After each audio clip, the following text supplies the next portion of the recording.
So you don't have a mixer and you want to make bread by hand, but the idea of kneading for 10 to 15 minutes freaks you out? I'm with you. And I have the answer. And it takes about 20 to 30 seconds of kneading. Come with me, I'll show you. Hi, I'm Alana, so let's get started making this delicious bread that only takes about 20 to 30 seconds of kneading. First, we start with 3.5 cups of hard red wheat berries, and I'm gonna go grind them in my wheat grinder. So I've got 5 cups of flour, and I like to do things by ratio in my mind so I can make whatever size of bread dough I want. I can make as many loaves as I want just by using this ratio. So I do, per cup of flour, I do half a teaspoon of salt and 1 tablespoon of sugar. And then usually for bread dough, when you're doing 2 loaves, you'll plan on 2 tablespoons of yeast, but I cut that way back, and we're gonna let time and water do most of our kneading for us. And so in this case, for 2 loaves, which is these 5 cups of flour, I'm going to use 1 teaspoon of yeast. So let's start there.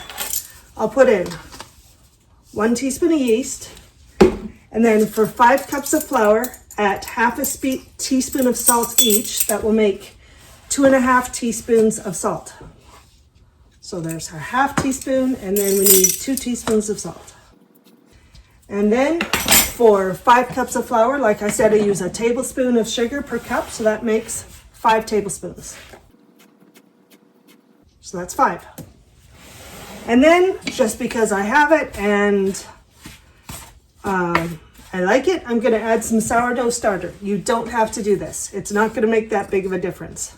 But I have it, so I'm gonna put it in. So here's our mixture. I just mixed in the dry ingredients a bit with the flour, added my sourdough stuff, and now we add water. Usually, it takes about half the amount of water as the amount that you have flour, or a little bit less water. So for 5 cups of flour, I'm going to plan on 2 to 2.5 cups of water.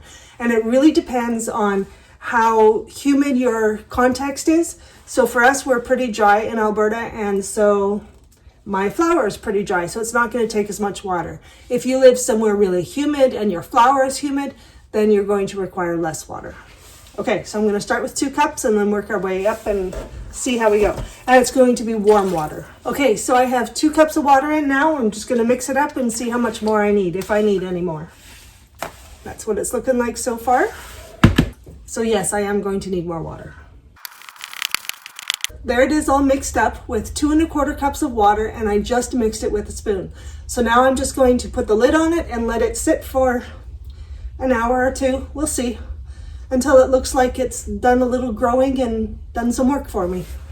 So it's been an hour, and this is what the dough looks like, and I'm just gonna do 10 kneads on the counter. That's it.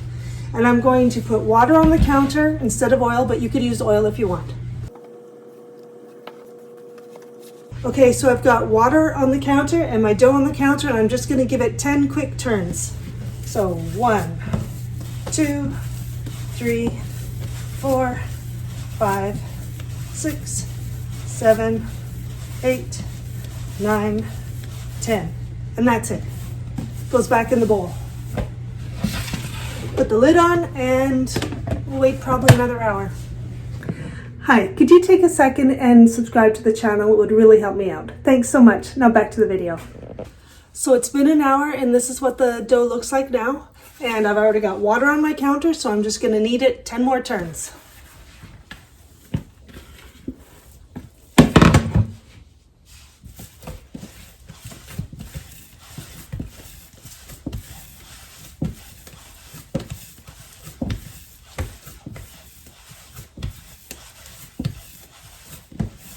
There's our dough, going back in the bowl. Gonna let it sit for another hour probably. And then it will get formed into loaves.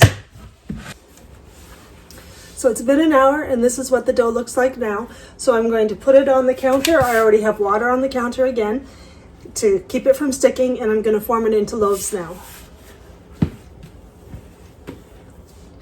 Now, if you wanted, you could form this into pizza dough or buns or cinnamon rolls, whatever you want.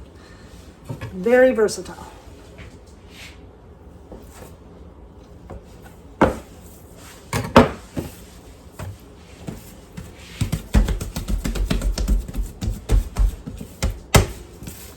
I like to fold it over a couple times, going opposite directions. So the first time I folded it in this way, second time I'll fold it in top to bottom. Just gonna punch out the bubbles for a bit. And now I'm going to roll it up. Now the goal is you do not want to tear your dough. You want to keep it nice and smooth. And I just kind of pinch the bottom to make sure it seals up. And I'm going to put the seam on the bottom into my prepared loaf pans.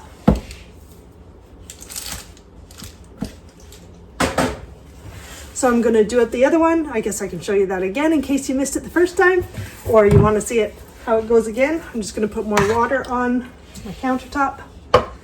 Really, water is the trick. It keeps everything from sticking.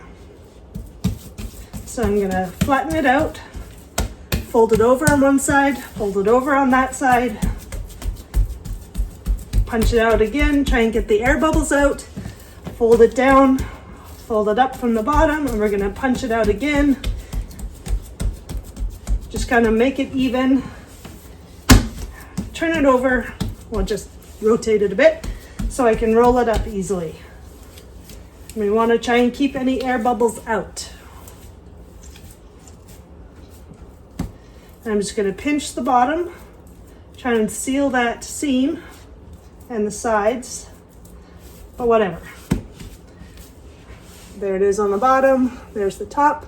Notice how there's no tears, it's nice and smooth. That's what we want.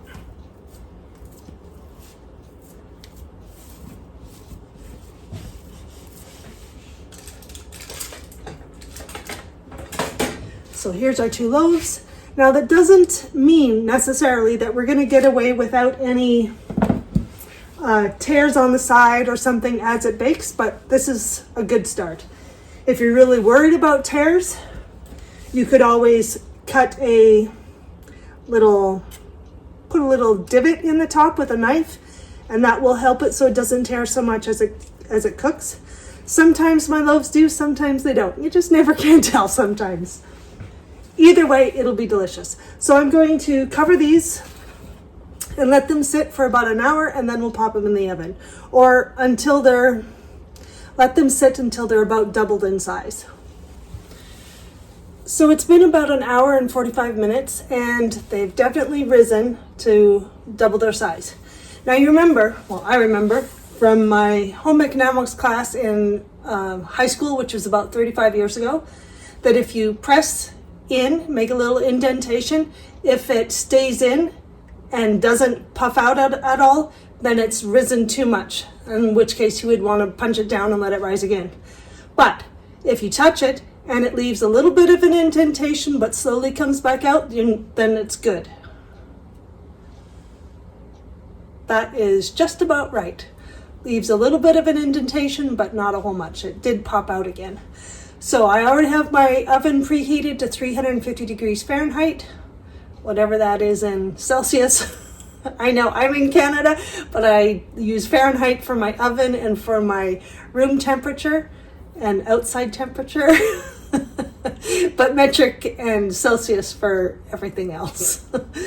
Okay, so these are going to pop in the oven for about 35 minutes, maybe 40, we'll see. I usually do 40 because it is whole wheat, and I just want to make sure it's done, because having undercooked bread is the worst thing imaginable. Okay, so in it goes. All right, I'm gonna loosen up the edges and then pop them out of the pans.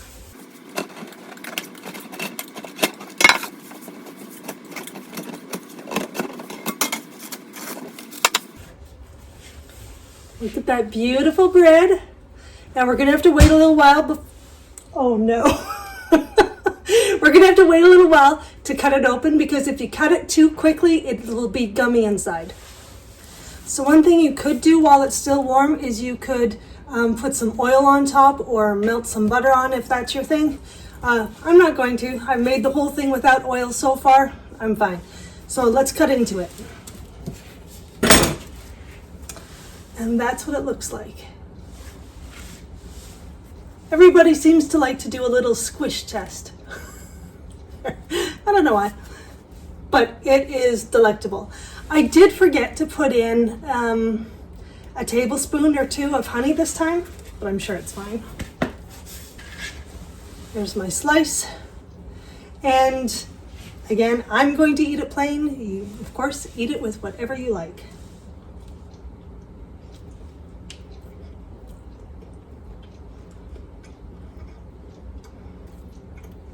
It is so good.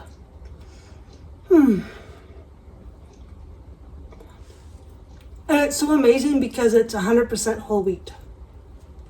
And it's so soft and flexible and spongy. Not spongy, I don't know what the word is. It's got a great crumb.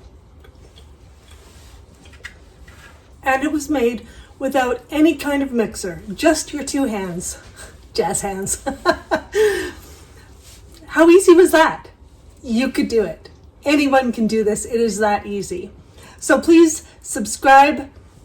Sure help me out and enjoy it. Go and make this yourselves and let me know how it works out for you.